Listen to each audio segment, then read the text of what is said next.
मध्य प्रदेश के गृह मंत्री नरोत्तम मिश्रा ने कहा कि दिल्ली में नरेंद्र मोदी जी की सरकार है, इसलिए कश्मीर में राहुल और प्रियंका दोनों भाई बहन शांति की बर्फबारी कर रहे हैं। उन्होंने कमलनाथ पर निशाना साधा, अखिलेश यादव पर भी तंज किया। पूरी रास्ता में राहुल गांधी जी भ्रम ही फैलाते रहे और अंत भी उनने ऐसे ही किया। कहा कश्मीर में बम की धमकी दी गई थी, ग्रेनेड की धमकी दी गई थी। वो भूल गए कि ये दिल्ली में उनकी सरकार नहीं है, मोदी जी की सरकार है, अमित शाह जी की सरकार। यहाँ आग बरसती थी उनकी सरकार में, हमारे टाइम में बर्फ बरस रही है, शांति है वहां पे। तभी तो आपका और भाई बहनों का, आदरणीय का बर्फ से खेलते हुए का फोटो आया है। ये शांति की बर्फबारी है। अब कश्मीर में कहीं भी गोलीबारी का माहौल नहीं है। माननीय मुख्यमंत्री जी सवाल कहीं का करते हैं और आप देखें, पढ़ें, जवाब कहीं और का आता है। पूछ रहे हैं खेत की, बता रहे हैं खिरान की। ये कमलनाथ जी की स्थिति, ये प्री मेडिकल एग्जाम में ही फेल हो रहे हैं। वो बोर्ड का एग्जाम जब आएगा, विधानसभा का चुनाव, तब उनकी क्या स्थिति बनेगी, इससे अंदाज आप कर सकते हो। देखिए, तुष्टीकरण की राजनीति करने वाले अखिलेश जी भी हैं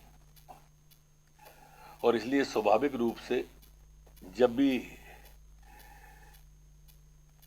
धार्मिक भावनाओं पर कुठाराघात होगा, वो समर्थन में उतर आएंगे। शायद उनको ये लगता है इससे उनका वोट बैंक मजबूत होगा।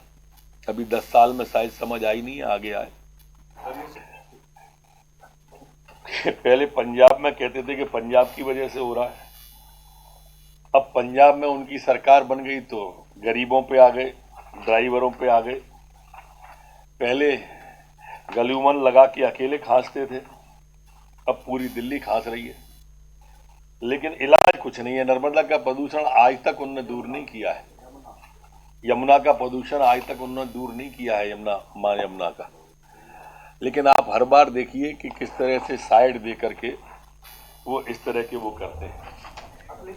जबलपुर में खेलो इंडिया यूथ गेम्स का शुभारंभ हुआ रानीताल स्टेडियम में, जिसमें जबलपुर शहर के अधिकारी बड़ी संख्या में मौजूद रहे। 28 राज्यों के लगभग 1000 खिलाड़ी विभिन्न प्रकार की प्रतियोगिताओं में भाग लेंगे, जिसके लिए पूरा इंतजाम रानीताल स्टेडियम में किया गया है। साइकिलिंग के लिए NH हाईवे में साइकिलिंग कराई जाएगी।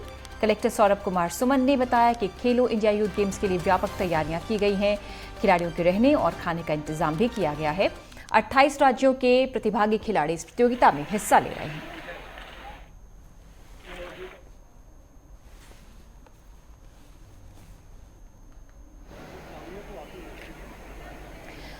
खेलो इंडिया यूथ गेम्स जबलपुर में कुछ खेलों का आयोजन होगा। 28 राज्यों के खिलाड़ी हिस्सा ले रहे हैं। खिलाड़ियों में भी उत्साह है। मध्य प्रदेश पहली बार मेजबानी कर रहा है खेलो इंडिया यूथ गेम्स की। इसको लेकर व्यापक तैयारियां हैं। बिल्कुल, ये जो हमारा खेलो इंडिया आज शुरू हुआ है, ये 30 जनवरी से 3 फरवरी तक चलेगा। इसमें 11 स्टेटों की टीमों ने पार्टिसिपेट किया है और ये 16 टीमें हैं जो यहाँ पर पार्टिसिपेट कर रही हैं। 8 टीमें इसमें बॉयज़ की हैं और 8 गर्ल्स की हैं। तो आज फर्स्ट डे है, हमारा ओपनिंग सेरेमनी है और मॉर्निंग सेशन में 4 मैचेस होंगे। इसी तरह से इवनिंग सेशन में 4 मैचेस चलेंगे। इस तरह से ये लीग कम नॉकआउट स्टेज है और आगे जो आने वाली टाइम में आप देखेंगे, जो भी इस पूल में से 2 टीमें होंगी वो नॉकआउट स्टेज पर आगे जाएंगी। लगभग 1 महीने से तैयारियां इस स्पोर्ट्स के इवेंट के लिए चल रही है। मध्य प्रदेश के लिए और ख़ासकर जबलपुर के लिए गौरव का विषय है कि खेलो इंडिया यूथ गेम्स को हम होस्ट कर रहे हैं। यहाँ 4 गेम्स होने हैं और सभी गेम्स की पूरी तैयारियां हो चुकी हैं। हमारा प्रयास है कि यहाँ आने वाले खिलाड़ियों को, टेक्निकल ऑफिशियल्स को हम बेहतर से बेहतर सुविधाएं उपलब्ध कराएं और ऐसा माहौल उपलब्ध कराएं जिसमें अपना श्रेष्ठ प्रदर्शन कर पाएँ। छत्तीसगढ़ के कृषि मंत्री रविंद्र चौबे ने पत्रकारों से बातचीत करते हुए आरक्षण के मुद्दे पर कहा कि 2 महीने होने को जा रहे हैं, आखिर राज्यपाल हस्ताक्षर क्यों नहीं कर रही, ये बड़ा प्रश्न है। उन्होंने कहा कि राज्यपाल को हस्ताक्षर करना चाहिए, क्योंकि हस्ताक्षर नहीं होने के कारण प्रदेश के युवाओं के भविष्य से खिलवाड़ किया जा रहा है। राजभवन अपनी जिद को छोड़े और हस्ताक्षर करे। रायपुर में कृषि मंत्री रविंद्र चौबे ने पत्रकारों से बातचीत की आरक्षण के मुद्दे पर। अब आदरणीय महामहिम राज्यपाल महोदय जी ने हमें कहा था कि जैसे ही विधेयक विधानसभा में पारित होगा तो तुरंत उसमें हस्ताक्षर करेंगी। लगभग 2 महीना गुजर गया, आदरणीय हस्ताक्षर क्यों नहीं कर रही हैं, ये बड़ा प्रश्न चिन्ह है। उन्होंने कहा था कि मार्च उन्होंने जो समय दिया था और सुप्रीम कोर्ट के किसी होने वाले सुनवाई का जिक्र करते हुए उन्होंने कहा था, हमने कहा माननीय उच्च न्यायालय, माननीय उच्चतम न्यायालय का अपनी परिधि है, वो अपना काम न्याय के दायरे में करते हैं, लेकिन हमारी जो संसदीय परंपरा है उसमें विधायिका का सर्वोच्च स्थान है। मुख्यमंत्री शिवराज के गृह जिले के इछावर जनपद के ग्राम आर्या में पीएम आवास में सचिव ने मनमानी और लेन देन के चलते पीएम आवास के पात्र हितग्राही की जगह अपात्र हितग्राही को लाभ दे डाला, जिससे हड़कंप मच गया। एसडीएम ने जांच कर कार्रवाई की बात कही है। मिली जानकारी के मुताबिक जिले के इछावर जनपद पंचायत के अंतर्गत आने वाली ग्राम पंचायत आर्या पंचायत में हितग्राही आर्या निवासी नारायण सिंह आत्मज बलवंत सिंह सेंधो की भूमि है, जहां भूमि के मालिक ने इछावर एसडीएम कोर्ट में केस दायर किया। 25 जनवरी को एसडीएम ने नारायण सिंह बलवंत सिंह के पक्ष में फैसला सुनाते हुए इछावर तहसीलदार को कार्रवाई करने के निर्देश दिए। मामले में एसडीएम विष्णु यादव ने कहा कि मामले में जांच की जाएगी, जो तथ्य आएंगे कार्रवाई की जाएगी।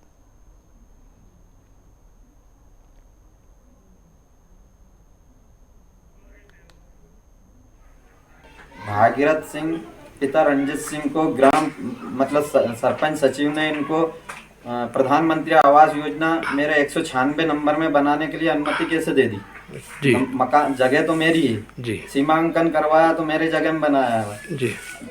उसमें आरआई साहब ने ये नवंबर में गए थे 10वें महीने में सीमांकन करा था उन लोगों ने। जब भी मेरे नाम उसमें लिखा हुआ है कि 196 नंबर में मकान बन रहा है, जिस पे स्टे विधि स्टे के बावजूद भी इन लोगों ने इस मकान में काम चलाया है। इस संबंध में जांच की जा रही है। जनपद पंचायत में जो सीओ हैं उनको भी इस संबंध में अवगत कराया है, वे भी इसकी जांच करके रिपोर्ट दे रही हैं। दूसरा ये है कि नारायण सिंह जिनकी ये भूमि बताई जा रही है, उनके पक्ष में एसडीएम न्यायालय से भी आदेश हुआ है, तहसीलदार को जरूरी कार्रवाई के निर्देश दिए हैं। दमोह के बटियागढ़ थाना क्षेत्र में पुलिस ने चेकिंग अभियान चलाया। इसके तहत नीमन तिराहा पर पुलिस ने नियमों का उल्लंघन करने वालों के जमकर चालान काटे। बिना हेलमेट राइडिंग करने वाले बाइक सवारों, बिना नंबर प्लेट्स और बिना दस्तावेजों के वाहन चलाने वालों के खिलाफ पुलिस ने कार्रवाई की है। दमोह में एक्शन में है पुलिस, चेकिंग अभियान चलाया है और नियमों के उल्लंघन करने वालों पर चालान काटे हैं।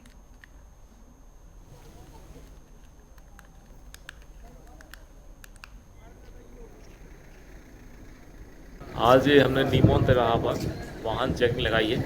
इसमें हम जो 2 व्हीलर वाले हेलमेट नहीं लगाए हैं और जो 4 व्हीलर वाले सीट बेल्ट नहीं लगाए, खासतौर से इनको हम चेक कर रहे हैं। इसके अलावा अन्य जो गलतियाँ करते हैं मोटर व्हीकल एक्ट के तहत, उन सब को हम चालान करते हैं। अभी तक कितने चालान? अभी तक लगभग 10 चालान हो गए हैं और हम चालानी कार्रवाई चालू करेंगे। मध्य प्रदेश के दतिया में स्थित पीजी कॉलेज में हिंदी के महत्व और साहित्य संस्कृति को लेकर व्याख्यान कार्यक्रम का आयोजन हुआ।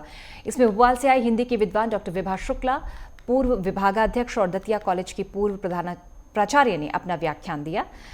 यहाँ ये बता दें आपको कि डॉक्टर विभा शुक्ला ने लंबे समय तक हिंदी विभाग में महत्वपूर्ण पदों पर रहते हुए अपनी सेवाएं दी हैं। दतिया पीजी कॉलेज के प्राचार्य डॉक्टर DR राहुल समेत अन्य प्रोफेसर्स ने उनका आत्मीय स्वागत किया और उनके द्वारा दिए गए व्याख्यान हिंदी विषय के महत्व और उपयोगिता की सराहना की। दतिया में हिंदी के महत्व और साहित्य संस्कृति पर व्याख्यान।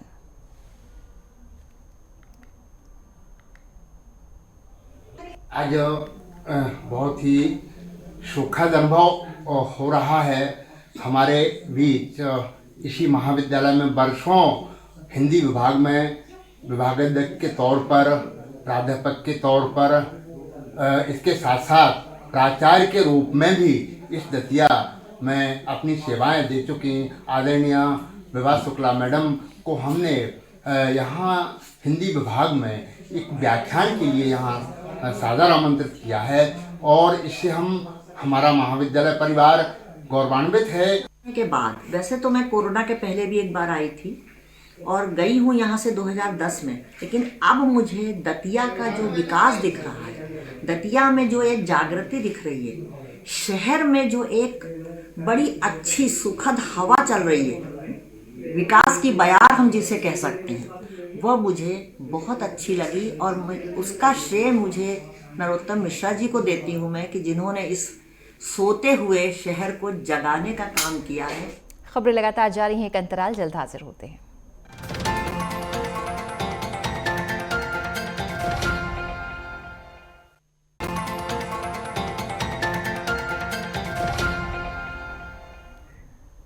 दंतेवाड़ा के विश्व प्रसिद्ध मां दंतेश्वरी मंदिर की दानपेटी को खोला गया है। इस बार की गणना में दानपात्र से 17,14,000 नकद और कुछ सोना चांदी भी प्राप्त हुआ।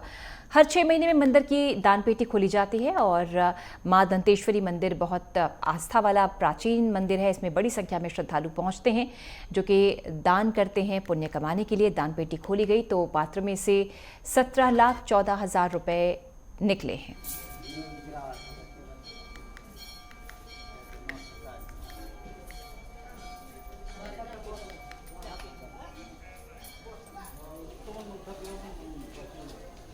जगदलपुर में संजय गांधी वार्डवासी लगभग 200 परिवार पिछले 1 महीने से भीषण जल संकट से जूझ रहे हैं। कुछ दिन पहले हमारे चैनल से इस खबर को हमने प्राथमिकता के साथ दिखाया, जिस प्रशासन तत्काल संज्ञान लेते हुए वार्डवासियों को पानी की समस्या से निजात दिलाने की बात कही। नगर निगम आयुक्त और तहसीलदार जगदलपुर ने वार्ड में पहुंचकर बोर्ड लगवाने का काम वो कर रहे हैं, जिसमें वार्ड के लोगों में काफ़ी उत्साह और खुशी है। इसके बाद लोगों ने प्रशासन और मीडिया का आभार जाहिर किया।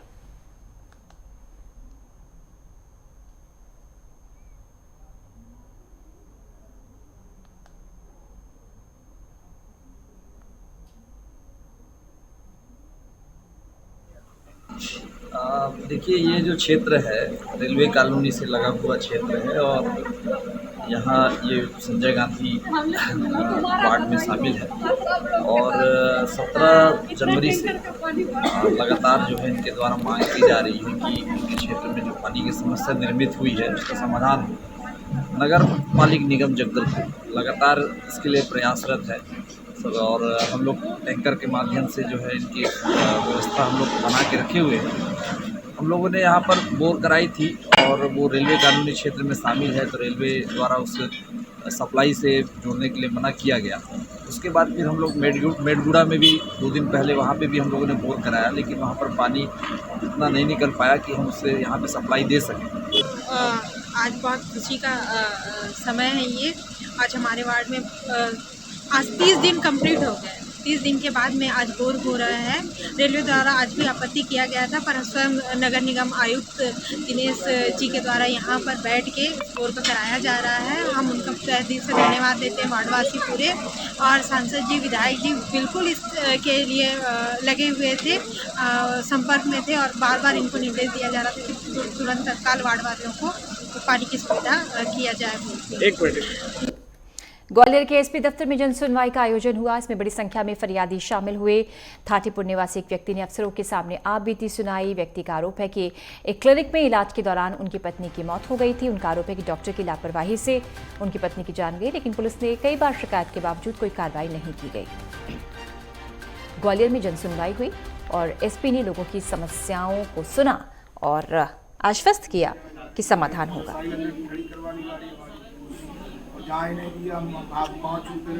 हमारी दिक्कत सर जी आई, हम गए थे, हमारी बाई को 1:45 बजे जहरीले सांप ने कीड़े ने खा लिया था। हम डॉक्टर के पास गए 2 बजे रात में। हमने डॉक्टर साहब हमारी बहू को जहरीले कीड़े बड़े सांप ने किसी ने काट दिया है।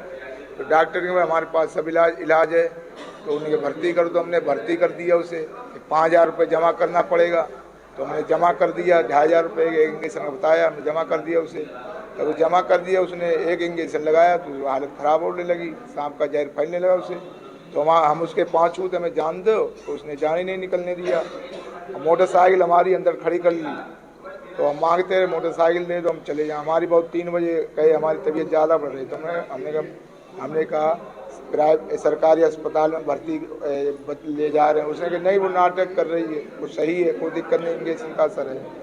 आज जनसुनवाई के दौरान आवेदक अखिलेश कुमार ने एक आवेदन पत्र दिया है, जिसमें उन्होंने आरोप लगाया है कि उनकी पत्नी किरण देवी को 25/9/22 को जहरीले कीड़े ने काट लिया था, जिस संबंध में वो डॉक्टर अजय कुमार के पास गए थे और वहाँ पर इलाज के दौरान उनको लगा कि वो असंतुष्ट है इलाज से और उन्होंने जाने के लिए निवेदन किया, लेकिन डॉक्टर ने उनको जाने से रोका या जो भी परिस्थिति रही हो, तो इस दौरान उपचार के दौरान उसकी मृत्यु हो गई।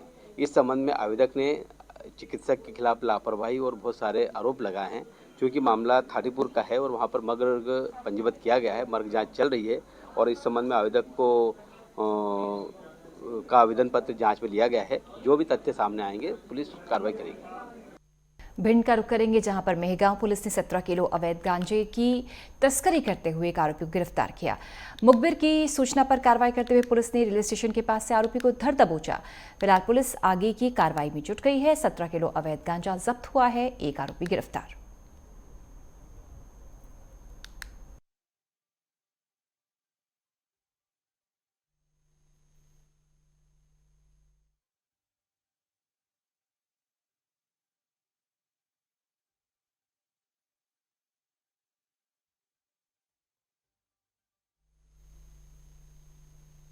मुखबिर द्वारा थाना प्रभारी मेहगांव को सूचना मिली कि एक मुजफ्फरनगर उत्तर प्रदेश का एक व्यक्ति काले बैग में अवैध मादक पदार्थ गांजा लिए हुए है और यदि उसको जल्दी नहीं पकड़ा गया तो वो भाग सकता है या उसको खुर्द कर सकता है।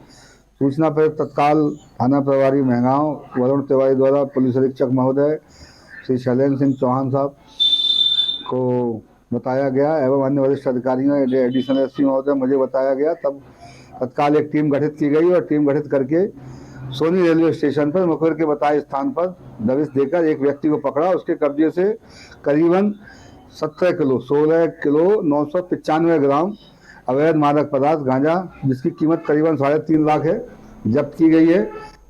और खबर सारंगढ़ से, जहां कनकबीरा गोमर्ड अभ्यारण्य क्षेत्र में किसानों और गरीब परिवारों की मांगों को लेकर आज कनकबीरा में प्रोटेस्ट किया गया। सड़क पर चक्का जाम किया।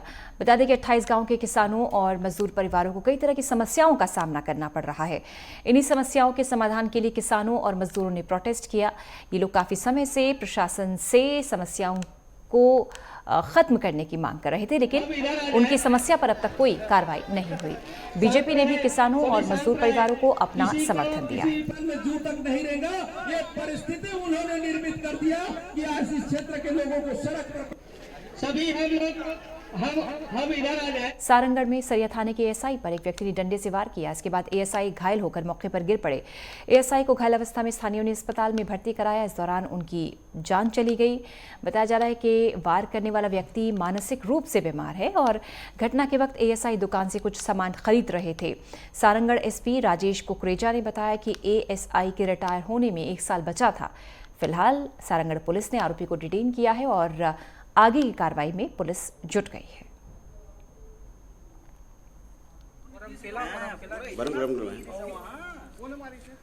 पागल है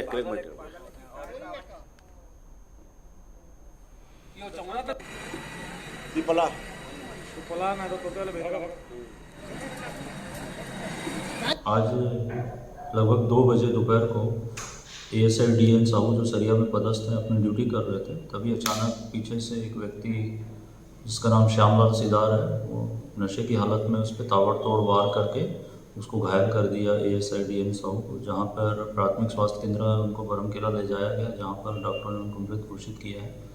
आरोपी श्यामलाल सिदार 50 वर्ष साकिन सरिया को गिरफ्तार कर लिया गया है। अग्रिम कार्रवाई की जा रही है। दतिया जिला मुख्यालय से तकरीबन 12 किलोमीटर दूर स्थित बड़ौनी इलाके के बासडा खुर्द गांव में ग्रामीण काफ़ी परेशान हैं।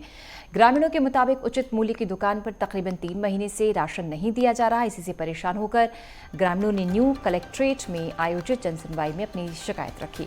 ग्रामीणों ने राशन वितरण करने वाले सेल्समैन के द्वारा राशन कार्ड जमा कराने और मशीन में जबरन अंगूठा लगवाए जाने की भी उन्होंने शिकायत की है। इस दौरान परेशान ग्रामीणों ने जमकर नारेबाजी की। शिकायत मिलने के बाद जांच के लिए अधिकारियों की टीम को गांव में भेजा गया है।